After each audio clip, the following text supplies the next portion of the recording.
పవన్ కళ్యాణ్ అంటే అభిమానించే అభిమానులు కొందరు అయితే పూజించేవారు మరికొందరు. వారిలో ఒకడు జబర్దస్త్ ఫేమ్ శకలక శంకర్. పవన్ అంటే దేవుడితో సమానమని చెప్పడమే కాదు, తన కామెడీ స్కిట్లలో చూపించాడు.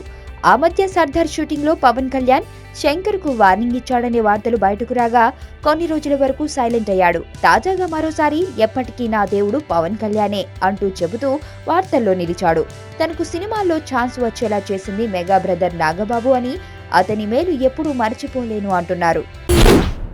వైలెన్స్ లేకుండా చూడగలిగే లవ్ స్టోరీలు ఎప్పుడు వస్తాయి కదా. నీలో ఈ కోణం కూడా ఉందని నాకు తెలీదు. Adventure time. నిన్ను పెళ్లి చేసుకోవాలి, ఐశ్వర్య తెలివిగా చంపాలి. నాకు తెలిసి ఒక్కడే శత్రువు ఉన్నాడు. నేరం బయటపడే ఛాన్సే లేదు.